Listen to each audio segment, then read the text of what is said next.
update lang tayo guys. Pagkatapos ng storm, tignan niyo ang ginawa. Ang roof natin. Nag-clog yung gutter. Kaya ngayon, oh shit, ano kaya kung bumagsak sa iyo yan? Tusok tayo niyan. Ayan guys, oh. Grabe ang ginawa. Nag-yellow, nag-frozen na. Oh. Grabe.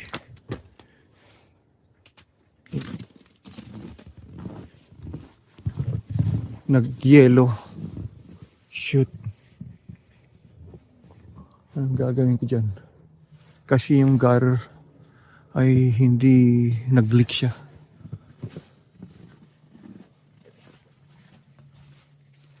Ayan yung kanyang spout. Pero siguro nag-clog. Ayan yung guys kung gaano kataas ang snow. Napuno ang snow ng backyard natin. Ayan. Mas kalahati sa shed natin.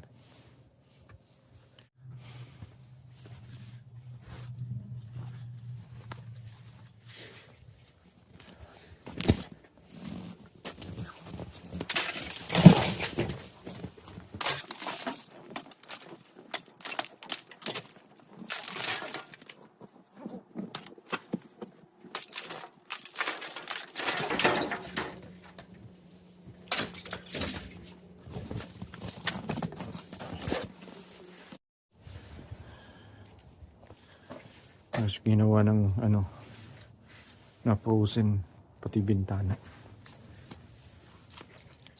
Grabe. Hope we can start. Yeah, we should. It should be okay to start. Yeah. No, it's just everything is frozen right now. Oh, wow. Holy fuck! Sure. I see. Yeah.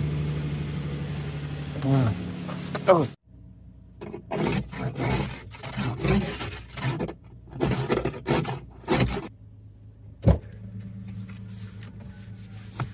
Painitin muna natin yung windshield natin bago natin kuskusin para mas madali. Hintayin muna natin ng at least mga 15 minutes. Kawa-warm up lang yung sasakyan natin.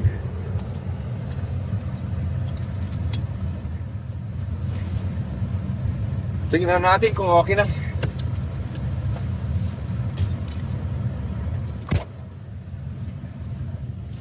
Ayan guys, mas okay na ng konti.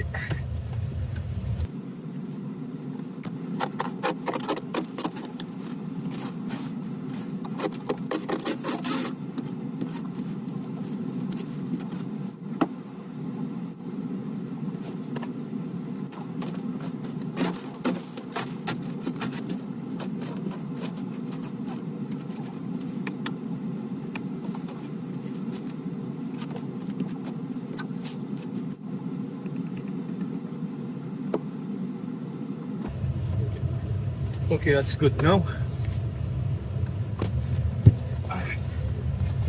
Dali natin sa labas to. Kasi yung roof natin ay puno. Doon na lang natin sa labas ilinisan.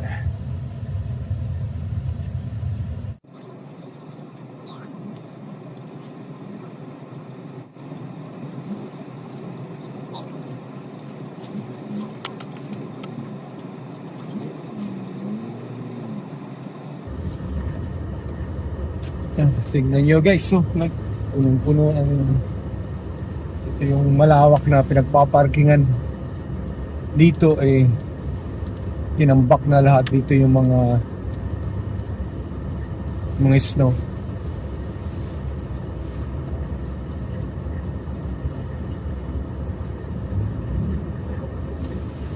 Linisan lang natin yung roof.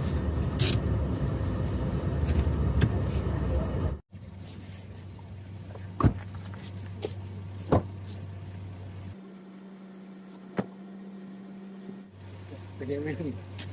Naipon na snow sa tuktok.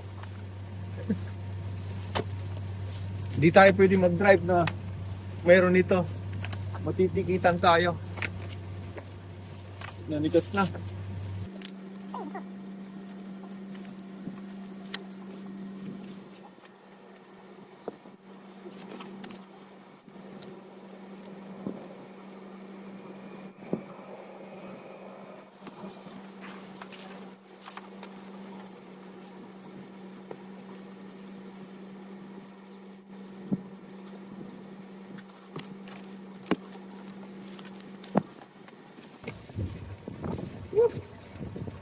Dami. Yan ang laman ng kinarga ng roof natin. Dami oh.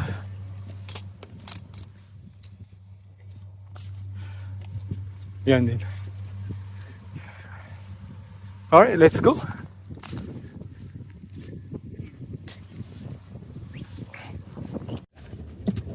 So yan guys ang update natin after yung dalawang storm na dumaan sa atin dito.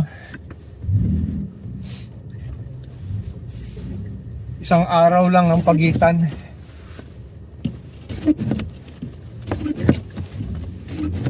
Yung una nag-snow siya ng alas 12 hours. Tapos yung pangalawa halos mga ganun din. Kaya tignan nyo guys, so tambak lahat dito.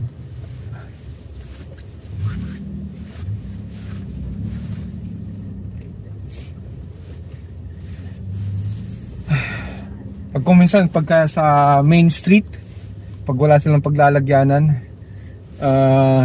kinakarga din ng dump truck. Ganyan.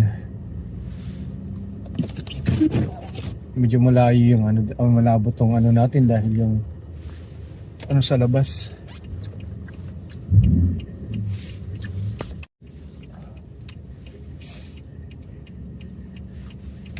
Guys, so tingnan yung mga neighborhood namin. Kita nyo yung mga driveway. Tinampak lahat dito lang. Kaya kung mag-storm pa uli yan, hindi na natin alam yan kung paano pa. Saan na natin ilalagay yung mga snow.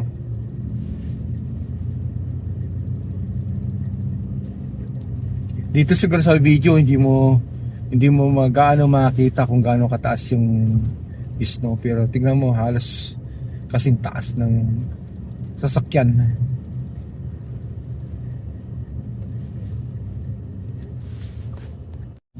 Mga 6:30 na ngayon guys ng gabi, kaya medyo nagbago na rin ang winter time. Every day yan nag-a-adjust ng minuto. So nung nakaraang buwan, alas 5 pa lang gabi na. Ngayon nag-adjust na ng halos isang oras. Ngayon mga 6:30 na ata, magsi 6:30 pa lang.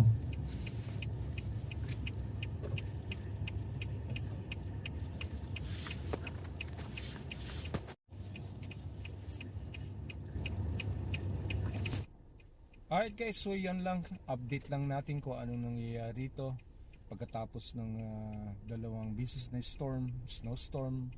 Yung una hindi ko masabing snowstorm, pero sabi storm kasi hindi naman malakas ng hangin. Yung pangalawa, yun, lakas ng hangin talaga. Maski nung nagbiyahe kami, wala nang snow pero pagka nasa highway ka, akala mo bumabagyo pa rin ng snow dahil yung ang tawag doon snow blower, yung malakas na hangin ay inahangin niya yung mga snow na nasa ground na. Kaya pag nandiyan ka sa daanan, lalo sa highway, makikita mo yung lipad ng mga snow guys. So yun lang guys, so just wanna update with you guys kung anong kung ano ang sitwasyon ngayon pagkatapos ng snow. So I'm hoping na wala nang snow, pero sa darating na weekend mag-snow ulit, pero sabi lang naman mga 3 cm, mga ganun lang.